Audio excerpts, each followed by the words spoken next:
Thank you for joining me. We are here now to do my countdown of the top games anticipated for 2015. I'm going to be doing the top 6, and why is that? Because last time I did top 6 and I don't know, I just like it. 5 doesn't quite seem right, 10 seems like too many, and I like a number in the middle that it just works for me. So, let's begin with number 6. So my number 6 is a little bit of a cop-out. It's anything being put out this year by Nintendo. Nintendo are fantastic storytellers. They put games together really well. The mechanics are fantastic. One of my biggest reasons for enjoying Nintendo games is their co-op capabilities. I play a lot of my Nintendo games that I've enjoyed co-op with a friend, usually my wife, and we just have a blast. We'll play it for hours on end, and I've never had that type of co-op experience with another game or another system even. Every once in a while with a friend we'll play through a campaign of something and that'll be it, and it'll be enjoyable. It'll be just nice to play with a friend, but it doesn't feel the same. There's something about Nintendo and how they really, I don't know, they just nail it for me. My only problems come from, I'm looking forward to Star Fox, Legend of Zelda. Splatoon looks kind of neat, it's kind of cute and fun. I'm also looking forward to Yoshi's Woolly World because that, again, it looks adorable and the co-op looks like it'll be a lot of fun. The reason that I didn't take Legend of Zelda and put it higher on my list, I love Legend of Zelda as a whole, but this is one of those fanboy complaints that have been happening on the internet, is months ago when they launched the Wii U, they gave us some gameplay footage of a Legend of Zelda scene. And they made it out to be that these are what the graphics are going to be like for the new Legend of Zelda. And it looked very Twilight Princess-like, but higher quality and better. And now we get this new gameplay, and it's different. Now, I'm not against different, but they superficially promised us one thing and gave us another. And companies have been doing that a lot lately, and it's really frustrating. But I can see past that. My problem is I am not a fan of cell shading. It looks good. I mean, it does its job, but to me, I understand that it's a very stylized art type for video games, but to be blunt, I think it's cheaply done, lazy, and boring. You don't get the type of detail that you can in in typical animation. It is obviously cheaply done. You don't get as much detail, so it's a lot easier to render, and I think that that's honestly why they did it, is because this world is supposed to be so much bigger. It's supposed to be as big as they can push it on the Wii U. And the only way that you can do that is by minimizing in other places. So if they want to make this expansive world, they have to cut something. And so what they cut was the graphics quality. And that's not what I wanted. I want an expansive world with new types of gameplay and better graphics. Now, I'm not a graphics whore. I don't have to have everything be amazing graphics. But they superficially promised us one thing and went with another. And there's a lot of companies doing that lately, and it's just pissing me off. Nintendo's been doing this shit a lot. And I've already ranted about them in multiple of my videos, and they're going to be doing it here again, somehow, in some way. Because, you know, they can put out Legend of Zelda in a month, and 5 years from now, you're still not going to be able to find it. It'll be a $60 game or a $100 game. And anyway, I'm excited for it, but I have a lot of reservations because they haven't shown us hardly anything. Same thing with Star Fox. Star Fox is supposed to be out before Zelda, and they haven't shown us any Star Fox, but they've shown us Zelda. That kind of worries me. But when these come out, if they come out, I'm excited to try them. I'm getting them on day one, and I am going to play the hell out of them and let you know how much I love or hate them. So, we will move right along into number 5. Number 5, we're going to be going for Halo 5. For those of you who didn't know, a lot of my stuff is going to be console specific, primarily on the Xbox One, a couple of things on the Wii U. So we are going to be getting some console exclusives in there because Halo is very obviously an Xbox exclusive, Microsoft and all. But it's not because it's exclusive. I've had an Xbox for years. I have PlayStations as well.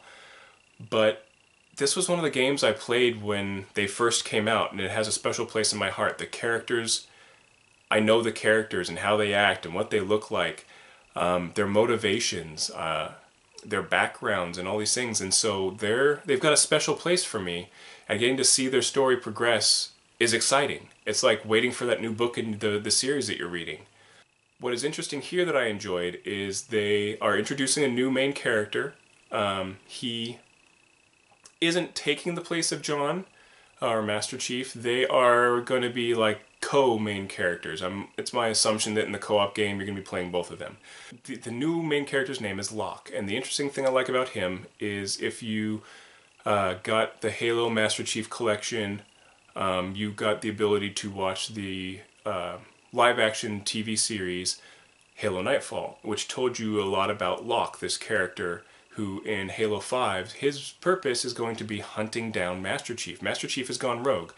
We all know him. We all know that he has his reasons. But obviously the USNC does not share those feelings. They're not like, oh, he must be doing what he needs to do. No, he's just obeying orders. We need to bring him in, and this is who we're sending. So we have this new Spartan, Locke, and I like being able to get to know this character in Halo Nightfall. This is kind of a deviation, but it all leads into the same thing. Halo Nightfall was the same story we've seen a dozen times. I've seen it before in other movies. It was very stereotypical, it was very predictable, but it got us to understand better this character Locke, and that was all it needed to do. Because in this video game, he's going to be this Spartan with a helmet. He's this faceless person that we know nothing about except for he's hunting our favorite character. And that automatically puts you against him. Well, we learn about Locke that he's a very honorable individual. He's always going to do what's right. Even if USNC tells him you need to kill Master Chief, he's probably going to meet him, talk to him, find out that he's doing the right thing, and switch sides. So he's not... I think the series was all about getting us to not be against him and to kind of empathize with him as he goes on this mission. We're more invested in his character now in this new game as we find out what John is doing, what's going on. See, it's my theory that at the end of the last game, Cortana died.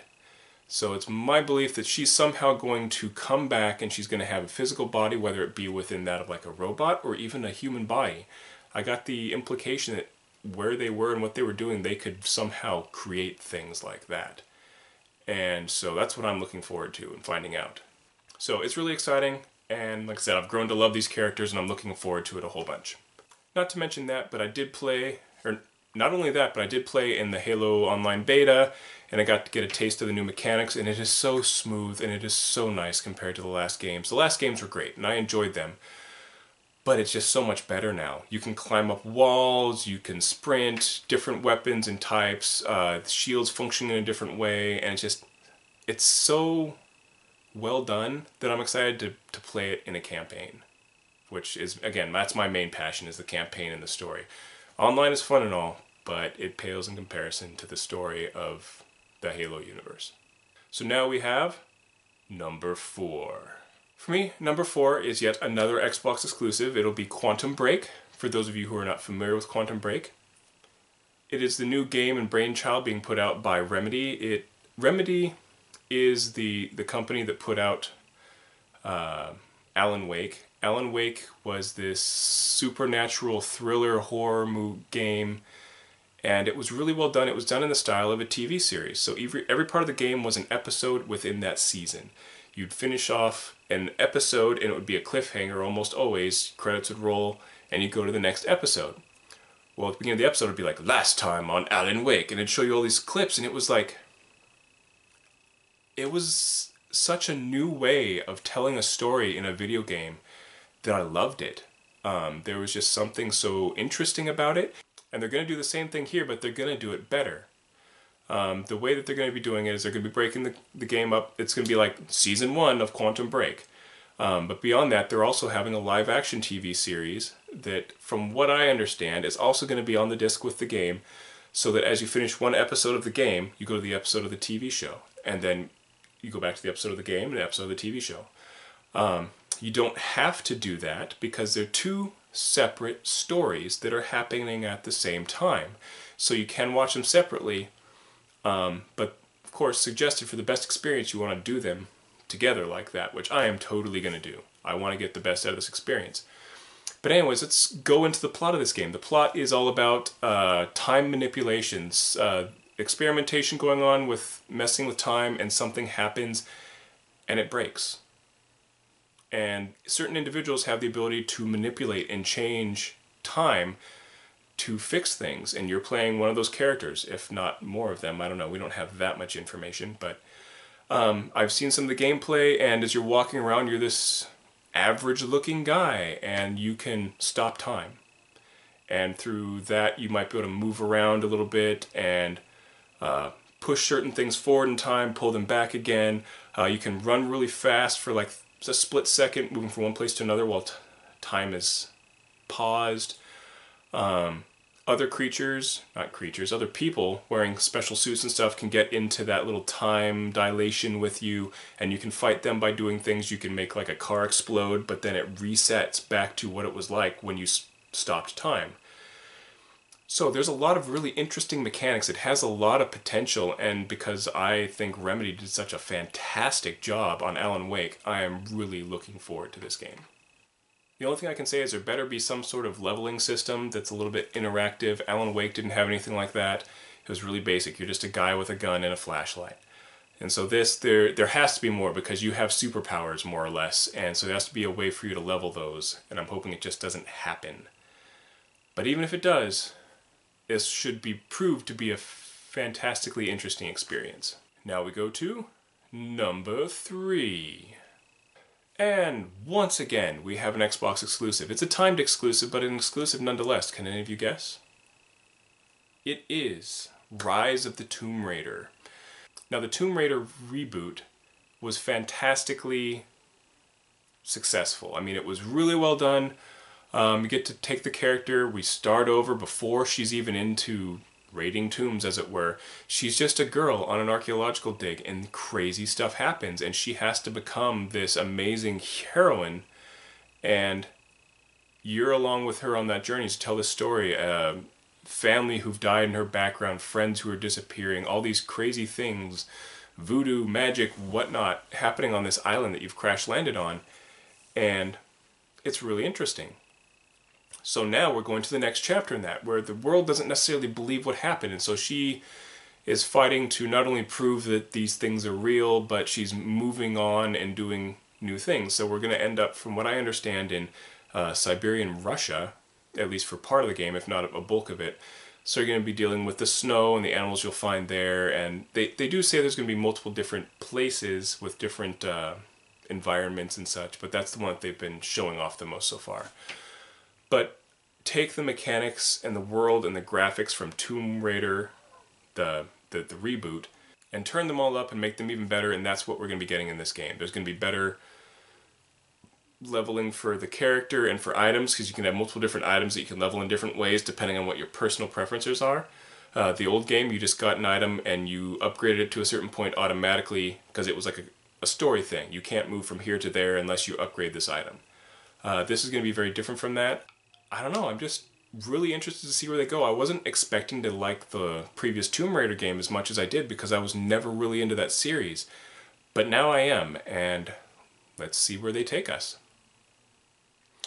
Now, number 2. My number 2 is The Witcher Wild Hunt, Witcher 3. This is really exciting for me. I wasn't actually that interested in this game to begin with until a few months ago. And it has to do with the fantasy, magic, sword and sorcery stuff. Bit stuff, right? So, I like those types of games, really, I do, but they've never been my passion before. But as you all know how much I love Dragon Age. Dragon Age was amazing. And so now I've been watching more things about The Witcher, because The Witcher feels like it could be very similar. Not the system or the world, but similarly captivating. Characters, mechanics, the world. And then I watched some videos, and it was amazing. When I initially was thinking about what I was going to put on this list, like a few months ago, I wasn't even thinking about Witcher. He wasn't even on my radar. The only reason I thought about The Witcher is because the collector's edition looks really cool, so I thought I'd give the game a try, because that's what I do. I love the collector's editions, right? So I started looking into it more and more and finding out all of these neat things. And here it is, just a couple of short months away, and I am jonesing for this game. It's not necessarily the one that I'm waiting for the most, but it will definitely sate my hunger before my number one comes out. Suffice to say, I tried to play The Witcher 2. It didn't do it for me. It was so slow starting out.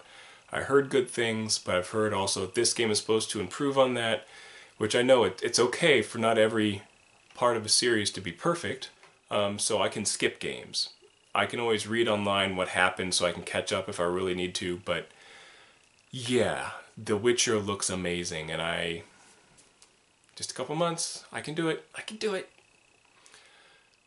And then shortly after I'm done with The Witcher, we'll be moving on to number one. Can any of you guess what my number one here is? I obviously can't put it off to do a review, otherwise I'd have to wait a number of months. Like I did with my top 2014, but no guesses. My top game that I am anticipating for 2015 is Batman Arkham Knight. I am such a huge fan of the Arkham games. I played the hell out of them. The first one I got all the Riddler trophies, which is an excessive amount of effort to put in my opinion. I didn't do that in the next game, but the first one I got almost 100% completion.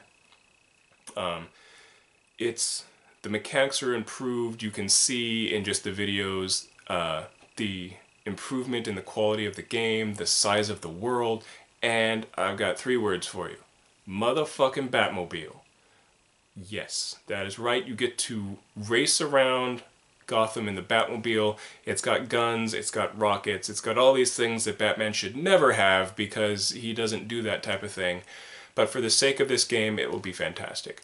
This is supposed to be the final game in a trilogy of games because we all know Arkham Origins isn't supposed to count within that. It was put out by another company. It wasn't done exactly the same. It was like something to whet our appetite while waiting for this game to come out, which I'm okay with.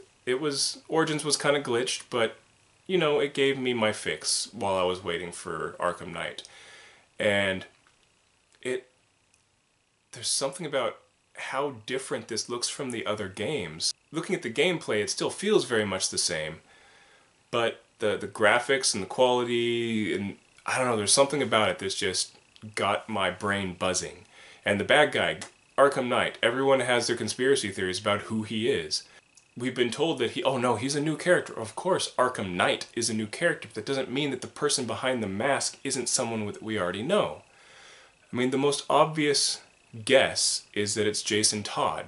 We all know that Jason Todd took up the mantle of the Red Hood, and he was utterly badass, and this feels very Red Hood-like. He's supposed to be someone who knows Batman, he knows his moves and how he acts and what he does. And that type of darkness was very inherent in Jason Todd, which is why that seems like the obvious choice.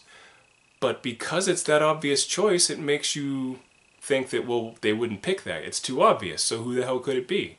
Well, someone else who's thoroughly intimate with Batman. My only guess is, what if one of the other Robins went insane and decided to try and take out Batman? Who else knows Batman that well outside of, Talia al Ghul and Ra's al Ghul? It could be him yet again because he's freaking immortal. Yeah, he died in Arkham City, whatever. We didn't see a body. You go back down after you kill him and he's not there anymore. Those are my top anticipated games for 2015. What game are you waiting for? Tell me in the comments down below. Tell me what you think of my list. Do you think that I'm completely full of hot air, that some of these are stupid? So what do you want to see this next year? Give me a like, comment, subscribe, and I will see you next time. Night.